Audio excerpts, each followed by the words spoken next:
নমস্কার বন্ধুরা, আমি শুভঙ্কর মণ্ডল। আজকে আমরা আলোচনা করব কৃষক বন্ধু ডেথ বেনিফিট স্কিম 2019, যে কৃষক বন্ধু মৃত্যুজনিত সহায়তা প্রকল্পে আবেদন করতে হলে কোন কোন ডকুমেন্টস লাগবে। এবং আমরা এর আগের ভিডিওতে আমরা আলোচনা করেছিলাম যে কৃষক বন্ধু ডেথ বেনিফিট স্কিমে আবেদন করতে হলে কোন কোন ডকুমেন্টস প্রয়োজন, তা আমি খানিকটা এর আগের ভিডিওতে আমরা আলোচনা করেছি।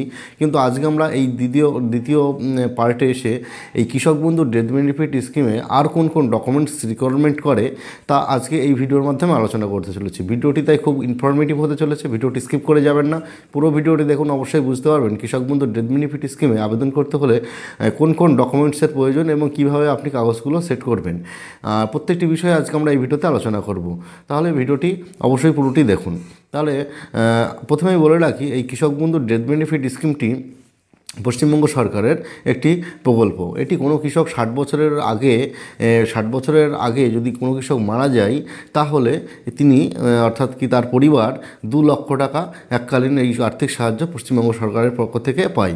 যেহেতু এই কৃষক বন্ধু ডেথ বেনিফিট স্কিম 2019 সালে এই প্রকল্প 19 সাল থেকে এই প্রকল্পটি চালু হয়েছে, তাই কৃষক বন্ধু নতুন প্রকল্প এটিকে বলা যেতে পারে।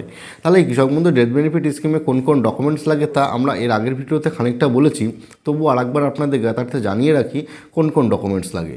দেখুন, এই কৃষক বন্ধু ডেথ বেনিফিট স্কিমে যে কৃষক মারা গিয়েছেন তার ডেথ সার্টিফিকেট লাগে, তার জেরক্স কপি, এবং তার ভোটার কার্ড, আধার কার্ড এবং জমির রেকর্ডটি জেরক্স কপি দরকার। তাহলে এই কড়াই ডকুমেন্টস কিন্তু এই যিনি মৃত কৃষক তার ডকুমেন্টসগুলো এগুলো লাগছে, এবং লাগছে একটি ওয়ারিশ সার্টিফিকেট। আমি এর আগের ভিডিওতেই বলেছি ওয়ারিশ সার্টিফিকেট আপনার পঞ্চায়েত থেকে তুলতে হবে, এবং ওই পঞ্চায়েত থেকে ওয়ারিশ সার্টিফিকেট তোলার পরে ওই ওয়ারিশ দিয়েই বিডিও অফিস থেকে আরেকটি ব্লক ডেভেলপমেন্ট অফিস থেকে আরেকটি ওয়ারিশ কাগজ আপনাকে সার্টিফিকেট আপনাকে তুলতে হবে। ডকুমেন্টসগুলো হয়ে গেল, এবং যিনারা এই ওয়ারিশে আছেন সেই ওয়ারিশ ব্যক্তিগণের প্রত্যেকের ভোটার কার্ড, আধার কার্ড এবং ব্যাংকের বইয়ের জেরক্স কপি কিন্তু দিতে হবে। একটা কথা মাথায় রাখবেন, যে ব্যাংকের বইয়ের জেরক্স কপিগুলো আপনারা দেবেন সেখানে যেন জেরক্সগুলো সব পরিষ্কার পরিচ্ছন্ন থাকে, কারণ তাহলে নাম্বারটা অ্যাকাউন্ট নম্বর, আইএফসি কোড, ব্রাঞ্চের নেম, ব্যাংকের নাম এগুলো পরিষ্কার পরিচ্ছন্ন থাকা খুবই জরুরি। আরেকটি কথা বলে রাখি, যে এই কৃষক বন্ধু মৃত্যুজনিত সহায়তা প্রকল্পে যখন আপনি আবেদন করছেন, দেখবেন ওয়ারিশদের কোনো নামের টাইটেলটা সারনেম যাকে বলে, টাইটেলটার যে স্পেলিংটা আছে, যে আপনার ভোটার কার্ড, আধার কার্ডে যেন সেম থাকে। হয়তো ভোটার কার্ডে একরকম নামের স্পেলিং আছে, আধার কার্ড নামে আরেকটি স্পেলিং আছে, এরকম করলে হবে না। এরকম করলে কিন্তু আপনি যেহেতু এটি এই কৃষক বন্ধু মৃত্যুজনিত সহায়তা প্রকল্প 3 মাসের মধ্যে আবেদন করতে হয়, যদি কোনো কৃষক 3 মাসের উপরে গিয়ে আবেদন করতে চান, সেক্ষেত্রে কী কারণে আপনার দেরি হয়েছে এই জমা করতে, এর কারণ হিসাবে একটি দরখাস্ত বা অ্যাপ্লিকেশন লিখে দেবেন, তাহলেও কিন্তু এই কৃষক বন্ধু ডেথ বেনিফিট স্কিমের আবেদন করতে পারবেন। আর আমি যেটি বললাম, যে এই নামের স্পেলিং যদি কোনো ভুলভ্রান্তি থাকে, তাহলে কিন্তু আপনি একটি এফিডেভিট করে নিতে পারেন। এফিডেভিটেও কিন্তু কাজ চালানো যেতে পারে।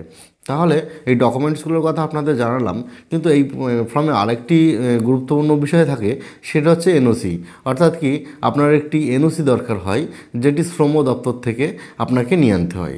অর্থাৎ শ্রম দপ্তর অফিসে গিয়ে যিনি কৃষক তার ডেথ সার্টিফিকেট, জমির রেকর্ডটি, ভোটার কার্ড, আধার কার্ড প্রত্যেকটি ডকুমেন্টস নিয়ে গিয়ে সাবমিট করলেই ইএমডব্লিউ এই অফিসারের থেকে, শ্রম দপ্তর থেকে আপনাকে একটি সিল এবং স্বাক্ষর করিয়ে নিতে হয়। এবং ওই যে ডকুমেন্টসটা আপনি আনলেন, ওই পেপারটা এই ফর্মটি আপনি পাবেন ব্লক কৃষি দপ্তর অফিসে, এবং সেই ফর্মের সেটের মধ্যেই এই শ্রম দপ্তর থেকে আপনার একটা এনওসি নিয়ে আনতে হয়, যা থাকে ওই ফর্মের ভিতরেই। ওই ফর্মটি আপনাকে কিছুই না, একটু ফিল আপ করে নিতে হয়, মৃত কৃষকের নাম এবং তার ঠিকানা, এবং তিনি কত তারিখে মারা গেছেন, এই সবগুলো লিখে আপনার শ্রম দপ্তর থেকে একটি এনওসি করে আনতে হয়। এটা কিছুই না, এটি আপনি ব্লক ডেভেলপমেন্ট অফিস থেকেই করতে পারবেন, বিডিও অফিস থেকে।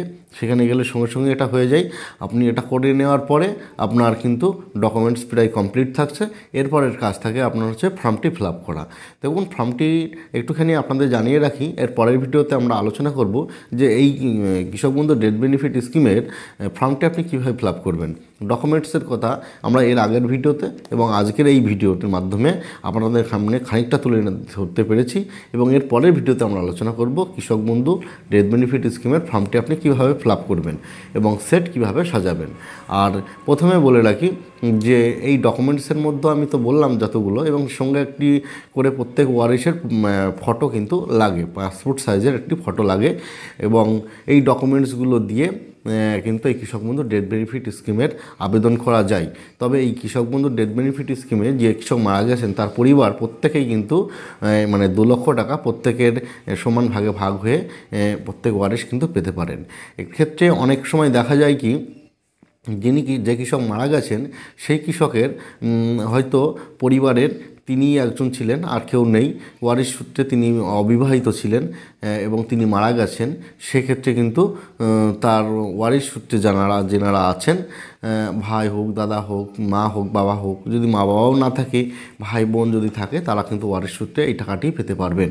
তাহলে আমরা আজকে এই ছোট্ট ভিডিওর মাধ্যমে আলোচনা করলাম কৃষক বন্ধু ডেথ বেনিফিট স্কিম 2019, যেটি 2019 সালে চালু হয়েছিল, তা আপনারা কিন্তু আবেদন করতে পারবেন। তবে এক্ষেত্রে আরেকটি কথা বলে রাখি যে কৃষকরা 2-1 বছর পার হয়ে গেছে, আমি যেহেতু আগেই বললাম যে 3 মাসের মধ্যে এই কৃষক বন্ধু ডেথ বেনিফিট স্কিমের আবেদন করতে হয়, তাই আমি বলছি যারা 1 বছর আগে, যে কৃষকরা 1 বছর আগে মারা গেছেন বা 6 মাস আগে মারা গেছেন বা 1.5 বছর আগে মারা গেছেন, তারা অবশ্যই ব্লক কৃষি দপ্তর অফিসে যোগাযোগ করুন এবং ডেথ সার্টিফিকেট নিয়ে এবং ওনার যিনি যে কৃষক মারা গেছে তার ভোটের ছবি, আধার কার্ড এবং জমির রেকর্ডগুলো নিয়ে আপনি অবশ্যই এই বিষয়ে 2 লক্ষ টাকার যে অনুদানটি পাওয়া যায় এই বিষয়ে কিন্তু আপনি জেনে অবশ্যই এর অনেকটা সুরাহা করতে পারেন এবং অবশ্যই টাকাটা পেতে পারবেন।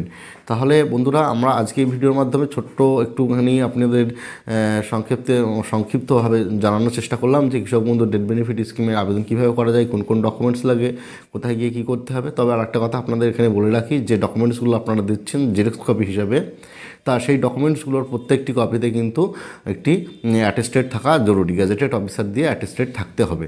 অ্যাটেস্টেড করে নেবেন এবং এর পরের ভিডিওতে আমরা আলোচনা করব এই ডেথ বেনিফিট স্কিমটির ফর্মটি আপনি কীভাবে ফিল আপ করবেন এবং তারপরে পার্ট বাই পার্ট আপনি অবশ্যই তাহলে বুঝতে পারবেন কৃষক বন্ধু ডেথ বেনিফিট স্কিমটি কীভাবে আবেদন করা যায়। আজকের ভিডিওটি আমাদের এই পর্যন্তই ছিল। নমস্কার, থ্যাংক ইউ।